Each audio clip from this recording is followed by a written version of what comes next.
اعوذ باللہ من الشیطان الرجیم پناہ مانگتا ہوں میں اللہ کی شیطان مردود سے۔ بسم اللہ الرحمن الرحیم شروع اللہ کا نام لے کر جو بڑا مہربان نہایت رحم والا ہے۔ اعوذ باللہ من الشیطان الرجیم بسم اللہ الرحمن الرحیم فلولا كان من القرون من قبلكم أولو بقية ينهون عن الفساد في الأرض إلا قليلا ممن أنجينا منهم واتبع الذين ظلموا ما أترفوا فيه وكانوا مجرمين وما كان ربك ليهلك القرى بظلم وأهلها مصلحون ولو شاء ربك لجعل الناس أمة واحدة ولا يزالون مختلفين إلا من رحم ربك ولذلك خلقهم وتمت كلمة ربك لأملأن جهنم من الجنة والناس أجمعين فلولا كان پس کیوں نہ ہوئے من القرون بستیوں میں سے من قبلکم تم سے پہلے جو ہوئیں اولو بقیت کوئی صاحب فضیلت لوگ ینہون عن الفساد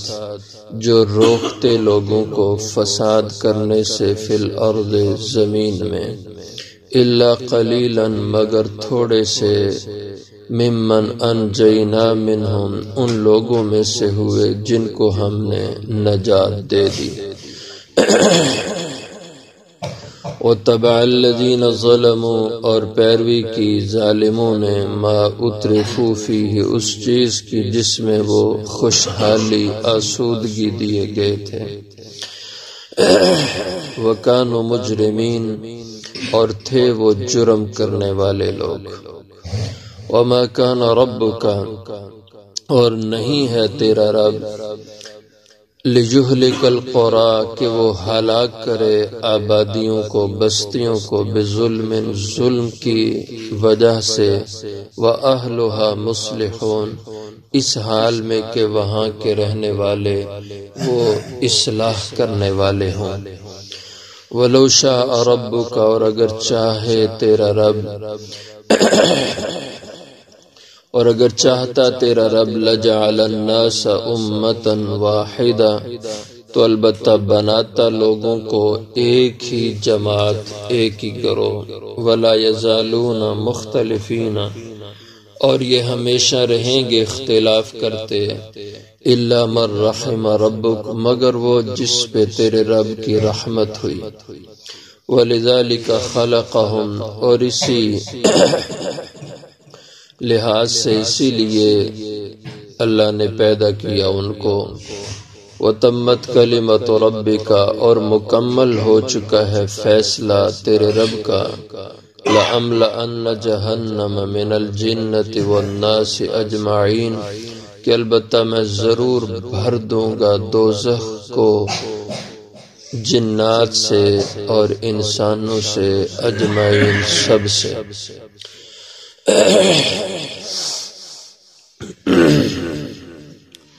یہاں اللہ جل شانہ نے معاشرے کی اصلاح اور اس کے معاشرے کے بنانے سنوارنے کے ایک اصول کو بیان فرمایا ہے کہ وہ معاشرے اور وہ ماحول سوسائٹیاں بنتی ہیں جن میں ایسے لوگ موجود ہوں جو اچھائی کی راہ پہ چلنے والے ہوں اور اچھائی کی تعلیم دینے والے ہوں خود بھی گناہوں سے بچنے والے ہوں اور اپنے معاشرے کو بھی گناہوں سے بچانے کی محنت اور کوشش کرنے والے ہوں، جس کو قرآن کی اصطلاح میں امر بالمعروف اور نہی عن المنکر کہا جاتا ہے کہ نیکی کی دعوت دینا، بدی سے، گناہ سے، برائی سے روکنا، یہ معاشرے کے بننے اور اس کے سنورنے کی بنیاد ہے۔ اور اگر معاشرے میں ایسے لوگ نہ رہیں جو امر بالمعروف اور نہی عن المنکر کرنے والے نہ ہوں تو معاشرہ بگڑ جاتا ہے، معاشرہ تباہ اور برباد ہو جاتا ہے۔ انسانی زندگیوں کے لیے یہ ضروری ہے کہ ایسے افراد رہیں جو لوگوں کو اچھائی اور بھلائی کی دعوت دیں اور گناہ، بدی، برائیوں سے باز رہنے کی تلقین کریں۔ اس لیے فرمایا فلولا کان من القرون من قبلکم، پس کیوں نہ ہوئے من القرون گروہوں، جماعتوں، امتوں میں سے، من قبلکم جو امتیں تم سے پہلے ہوئیں، اولو بقیت، بقیہ کہتے ہیں باقی رہنے والی چیز یا باقی چھوڑی ہوئی چیز، تو مراد اس سے ہوتا ہے کام کی چیز، کام کے لوگ۔ اولو بقیت کوئی صاحب فضیلت، صاحب عظمت لوگ، جیسے عام طور پہ ہمارے ہاں اردو کے اندر بھی یہ استعمال ہوتا ہے، کسی علمی شخصیت اور بڑی فضیلت والی شخصیت کے بارے میں ہم کہتے ہیں بقیت السلف، یعنی پہلے لوگوں کے اندر ایک خاص فضیلت کی شخصیت۔ بقیت السلف کا لفظ عام طور پہ ہماری اردو میں بولا جاتا ہے، تو بقیہ کا معنی کہ کام کے لوگ، فضیلت والے۔ تو اولو بقیت کوئی صاحب فضیلت لوگ کیوں نہ ہوئے، اور وہ صاحب فضیلت کیسے ہوتے؟ ینہون عن الفساد فی الارض، جو لوگوں کو روکتے رہتے فساد کرنے سے زمین میں۔ اور زمین کے اندر فساد کیا ہے؟ اللہ کے حکموں کو توڑنا، یہ اس زمین کا فساد ہے۔ یہ زمین، یہ انسانی زندگیاں تب تباہ ہو جاتی ہیں جب گناہ عام ہو جائیں اور گناہوں کے آگے روک لگانے کی کوئی صورت نہ ہو، اور روک لگانے والے لوگ کھڑے نہ ہوں یا باقی نہ رہیں، تو وہ زندگی، وہ زمین کا ماحول تباہ ہو جاتا ہے۔ تو ایسے صاحب فضیلت لوگ ہونے چاہیے تھے، ینہون عن الفساد فی الارض، جو روکتے لوگوں کو فساد کرنے سے زمین میں۔ الا قلیلا، ہاں ہوئے تو صحیح لیکن بہت تھوڑے، جو نہ ہونے کے برابر تھے۔ الا قلیلا، مگر بہت تھوڑے، ممن انجینا منہم، وہ ان لوگوں میں سے ہوئے جن کو ہم نے نجات دے دی اس معاشرے میں، یعنی جو اللہ کے نبی کی تعلیمات پر چلے اور نبی کے ساتھ ہوئے۔ ہر زمانے میں وہ تھوڑے تھوڑے لوگ تھے۔ حضرت نوح علیہ السلام تھے تو ان کے ساتھ 80 یا 100 آدمی تھے۔ اب اتنی بڑی انسانی آبادی اور اس میں 80 یا 100 لوگ ہوں جو اس راہ پہ چلیں تو وہ نہ ہونے کے برابر ہے۔ جیسے ہمارے ملک کی آبادی، ہمارے علاقوں کی آبادی، اگر یہ گاؤں اگر 10-15 ہزار کی آبادی کا اگر ہے، اس میں اگر 4 یا 6 یا 8 آدمی یہ اس طرز پہ چلنے والے ہوں تو یہ نہ ہونے کے برابر ہیں۔ یہ بہت معمولی تعداد ہے، اس لیے فرمایا الا قلیلا ممن انجینا منہم، مگر تھوڑے سے ہوئے ان لوگوں میں سے جن کو ہم نے نجات دی۔ وَاتَّبَعَ الَّذِينَ ظَلَمُوا، اور اکثریت نے جو ظلم کرنے والے تھے پیروی کی انہوں نے جنہوں نے ظلم کیا۔ ظلم سے مراد ایک تو کفر و شرک ہے، اور دوسرے ظلم سے مراد اللہ کے حکموں کا توڑنا اور خلق خدا کے ساتھ حق تلفی کرنا، ان کے حقوق کو ضائع کرنا، یہ ظلم ہے۔ اور پیروی کی ان لوگوں نے جنہوں نے ظلم کیا، ما اترفوا فیہ، اس چیز کی جس میں وہ آسودگی دیے گئے تھے، یعنی وہ لوگ پیسے کے بندے ہو کے رہ گئے، دولت کے پجاری بن کے رہ گئے، بس ان کی زندگیوں کا مقصد دولت، پیسہ کمانا، کھانا یہی رہا تھا، اور اسی میں وہ مگن رہے تھے، انہیں خدائی حکموں سے کوئی سروکار نہیں تھا۔ آج ہمارے معاشرے بھی یہی دیکھ لیں، بس دولت دولت، پیسہ پیسہ، لوگ کہتے ہیں پیسہ ہے تو سب کچھ ہے، پیسہ نہیں تو کچھ نہیں، تو اسی کے لیے پاگل ہوئے پڑے ہیں، رات بھی اسی میں، دن بھی اسی میں گزرتا ہے۔ تو فرمایا کہ ظالموں نے اسی دنیا کی پیروی کی، اسی کے وہ بندے اور غلام ہوئے، وَكَانُوا مُجْرِمِينَ۔ اور دولت کا خاصہ یہ ہے، جب آدمی دولت ہی میں گم ہو جاتا ہے، اسی میں مگن رہتا ہے، تو یہ دولت اپنا فتنہ پیدا کرتی ہے۔ دولت کا فتنہ کیا ہے؟ اللہ کی نافرمانی کی راہ پہ چلنا، اور خود غرضی، حرص، لالچ اور ظلم، یہ چیزیں پیدا کرتی ہے دولت۔ آپ دیکھ لیں دولت مندوں کو، دین سے دور ہوں گے، اللہ کے احکام سے بے پرواہ ہوں گے، خلق خدا کے حق میں برے ہوں گے۔ جو بھی دولت مند انسان ہے، اکثریت کا یہ حال ہے۔ ہاں اللہ ماشاءاللہ کوئی دولت مند ہو اور ساتھ میں نیک آدمی بھی ہو، ورنہ دولت مند اکثر ایسے ہی ہوتے ہیں، ظالم ہوتے ہیں، اللہ کے حکموں کے باغی ہوتے ہیں، اور معاشرے کے اندر فرعون ہوتے ہیں، متکبر ہوتے ہیں۔ یہ دولت کی کچھ اس کے برے اثرات ہیں۔ وَكَانُوا مُجْرِمِينَ، جب دولت کے پجاری بنے تو وہ مجرم ٹھہرے اللہ کے ہاں، یعنی جرائم کا ارتکاب کرنے والے ثابت ہوئے۔ اور وما کان ربک لیہلک القری، اور نہیں ہے ایسا تیرا پروردگار کہ وہ ہلاک کرے کسی آبادی کو، کسی علاقے کو اللہ ہلاک کرے بظلم، ان کے ظلم کے سبب، وَأَهْلُهَا مُصْلِحُونَ، اس حال میں کہ وہاں کے رہنے والے اصلاح کرنے والے ہوں۔ یعنی آبادیوں اور انسانی زندگیوں میں اگر کچھ لوگ ایسے ہوں جو اصلاح کرنے والے ہوں، ایک ہوتا ہے نیک، ایک ہوتا ہے نیکی کی دعوت دینے والا، تو صالح کہتے ہیں نیک آدمی کو، مصلح کہتے ہیں معاشرے کے بگاڑ کو درست کرنے والا، اور معاشرے کی فکر لے کر اور سوسائٹی کی فکر لے کر ان کے اندر امر بالمعروف اور نہی عن المنکر کی دعوت دینے والے شخص کو مصلح کہتے ہیں۔ تو اللہ فرماتے ہیں اللہ کبھی بھی ان آبادیوں کو عذاب میں مبتلا نہیں کرتے، وَأَهْلُهَا مُصْلِحُونَ، جب کہ ان آبادیوں میں اصلاح کرنے والے لوگ موجود ہوں۔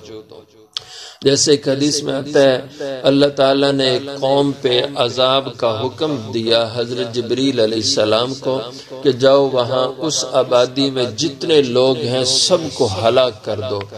عذاب کا حکم لے کے آئے۔ تو عرض کی کہ یا باری تعالیٰ اس میں تو کچھ لوگ ایسے ہیں جو بڑے نیک آدمی ہیں، عبادت گزار ہیں، تہجد گزار ہیں، کیا ان پہ بھی عذاب آئے گا؟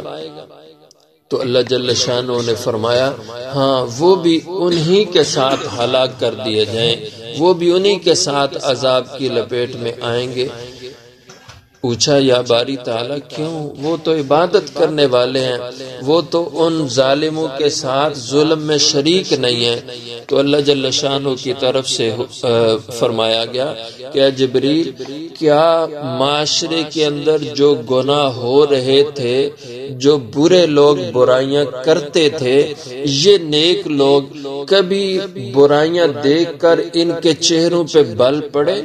ان کے چہروں کا رنگ بدلا کبھی برائیاں معاشرے کی دیکھ کر؟ یہ ان برائیوں کو روکنے کے لیے کھڑے ہوئے معاشرے میں؟ تو فرمایا نہیں۔ فرمایا اگر معاشرے میں یہ نیک لوگ معاشرے کی برائیوں کو دیکھ کر انہوں نے ناگواری کا اظہار نہیں کیا اور ان کی اصلاح کے لیے معاشرے میں کھڑے نہیں ہوئے، تو ان کو بھی ان مجرموں کے ساتھ ہی ہلاک کیا جائے گا۔ تو اللہ نے سب کو ہلاک کر دیا۔ اس لیے معاشرے کے اندر، گھروں میں، خاندانوں میں، محلوں میں اتنا ہی کافی نہیں ہے کہ ایک آدمی نمازی ہے، روزے دار ہے، پرہیزگار ہے اور اس کے گھر میں سارا گناہ کا ماحول ہے تو یہ مطمئن رہے کہ میں تو نمازی ہوں، میں تو نیک آدمی ہوں، مجھے ان کی کیا پڑے، وہ اپنی قبر میں جائیں گے، میں اپنی قبر میں جاؤں گا، مجھے اس محلے کی کیا پڑے، ہر ایک اپنا کھاتا ہے، اپنے کیے کا خود بھگتے گا۔ یہ آج ہمارے فلسفے یہی چلتے ہیں، اور جی میں کسی کو کیا کہوں، وہ خود کماتا ہے، وہ خود کھاتا ہے، وہ تھوڑا میرا ہی کھاتا ہے۔ یا یہ کہتے ہیں ہم لوگ، چھوڑو جی اس نے اپنی قبر میں جانا ہے، میں نے اپنی قبر میں جانا ہے، وہ اپنے کیے کا بھگتے گا، میں اپنے کیے کا بھگتوں گا۔ تو ایسا نہیں ہے، بلکہ جس کو اللہ نے نیکی کی سمجھ دی ہے اس کے ذمے فرض قرار دیا ہے کہ وہ برائی کے راستے میں رکاوٹ پیدا کرے، اس کے بارے میں لوگوں کو آگاہ کرے۔ جیسے ایک حدیث میں آتا ہے، آپ صلی اللہ علیہ وسلم نے ارشاد فرمایا، جو کوئی کسی بدی اور برائی کو دیکھے تو سب سے پہلا ایمان کا درجہ ہے اس کو اپنے ہاتھ سے روکے۔ اگر یہ نہیں کر سکتا، اس کے کرنے سے فتنہ پیدا ہوتا ہے، تو پھر اپنی زبان سے اس کی مخالفت کرے، زبان سے کہے کہ یہ برائی ہے، یہ گناہ ہے۔ اگر اس کی بھی طاقت نہیں رکھتا تو پھر کم از کم دل سے اس برائی کی نفرت کا اظہار کرے اور اس برائی کے بارے میں ناگواری کا اظہار کرے۔ تو برائیاں دیکھ کے خوش ہونا اور برائی دیکھ کے اس کے بارے میں کسی قسم کی بھی ناگواری کا اظہار نہ کرنا تو یہ ایمان کے خلاف ہے۔ حضور نے فرمایا یہ ایمان کا آخری درجہ ہے کہ گناہ سے نفرت کرنا، اور اگر گناہ کی نفرت بھی ختم ہو جائے تو سمجھو کہ ایمان ختم ہو چکا ہے۔ اس لیے اپنے اپنے گھروں، اپنے اپنے خاندانوں میں اصلاح کی کوشش کرتے رہنا چاہیے۔ محض اپنی نیکی انسان کو نجات نہیں دلائے گی جب تک اپنے معاشرے کی درستگی نہ کرے۔ اللہ نے قرآن کریم میں فرمایا، یا ایھا الذین آمنوا قوا انفسکم واہلیکم نارا، ایمان والو خود بھی دوزخ کی آگ سے بچو اور اپنے گھرانوں کو بھی دوزخ کی آگ سے بچاؤ۔ خود بھی بچنا ہے اور دوسروں کو بھی بچانے کی کوشش کرنا ہے۔ اس لیے فرمایا تیرا رب کسی بھی بستی کو ہلاک نہیں کرتا ان کے ظلم کے سبب، وَأَهْلُهَا مُصْلِحُونَ، جبکہ وہاں کے رہنے والے اصلاح کرنے والے بھی ہوں گے۔ وَلَوْ شَاءَ رَبُّكَ لَجَعَلَ النَّاسَ أُمَّةً وَاحِدَةً، اور اگر چاہتا تیرا رب تو البتہ بنا دیتا سارے لوگوں کو امتاً واحدہ، ایک ہی جماعت بنا دیتا، کوئی اختلاف نہ ہوتا۔ لیکن وَلَا يَزَالُونَ مُخْتَلِفِينَ، لیکن اللہ نے جس طرح انسانوں کو پیدا کیا ہے اس لحاظ سے لوگ ہمیشہ اختلاف میں رہیں گے۔ الا من رحم ربک، مگر جس پہ خدا کی رحمت ہوئی تو وہ اختلاف کی راہ پہ نہیں چلے گا۔ وَلِذَلِكَ خَلَقَهُمْ، اور اسی بنیاد پہ اللہ نے ان کو پیدا کیا ہے، یعنی انسان کو اچھے برے، صحیح غلط، حق اور باطل، صحیح اور غلط راستے میں فرق کرنے کے لیے اللہ نے عقل دے دی ہے۔ اب اس عقل سے خود فیصلہ کرے گا اختلاف میں کہ صحیح کیا ہے، غلط کیا ہے، سچ کیا ہے، جھوٹ کیا ہے، اور حق کیا ہے اور باطل کیا ہے۔ یہ اس نے خود فیصلہ کرنا ہے اپنی عقل سے۔ اللہ نے عقل کا ہتھیار اس کے ہاتھ میں پکڑا دیا ہے، اب اس سے خود سمجھے۔ جیسے دنیا کے نفع نقصان کو 1 نمبر 2 نمبر کو سمجھتا ہے، اسی طرح دین کے اندر بھی 1 نمبر 2 نمبر کو سمجھے، صحیح غلط کو سمجھے اپنی عقل سے۔ اور اللہ نے جو انسان کو ملکہ دیا ہے اپنی عقل سے صحیح غلط میں فرق کر کے، ایمان اور کفر میں فرق کر کے چلنا، اسی طرح سب معاملات میں سمجھے۔ جو اپنے اس ملکے کو استعمال کر کے اختلاف سے بچ کے راہ راست پر اپنے آپ کو چلا لے، یہ ہے الا من رحم ربک، جس پہ خدا کی رحمت ہوئی ہے۔ وَلِذَلِكَ خَلَقَهُمْ، اور اسی پر اللہ نے ان سب انسانوں کو پیدا کیا کہ وہ خود فیصلہ کریں اپنے لیے اچھے اور غلط راستے کا۔ وَتَمَّتْ کلمۃ ربک، اور مکمل ہو چکی ہے بات تیرے رب کی، فیصلہ تیرے رب کا، وہ فیصلہ کیا ہے؟ لَأَمْلَأَنَّ جَهَنَّمَ مِنَ الْجِنَّةِ وَالنَّاسِ أَجْمَعِينَ، جنت بھی اسی نے بنائی، دوزخ بھی اسی نے بنائی، جنت بھی اسی نے انسانوں سے بھرنی ہے اور دوزخ بھی اسی نے انسانوں اور جنوں سب سے بھرنی ہے، تو ضرور میں بھر کے رہوں گا دوزخ، من الجنت والناس اجمعین، جنوں اور انسانوں سب سے اللہ نے دوزخ کو بھرنا ہے۔ جیسے دوسرے مقام پہ آتا ہے کہ دوزخ کا ایندھن وقودها الناس والحجارہ، انسان اور پتھر، ان سے دوزخ کو بھرا جائے گا اور اس کی آگ کو بھڑکایا جائے گا۔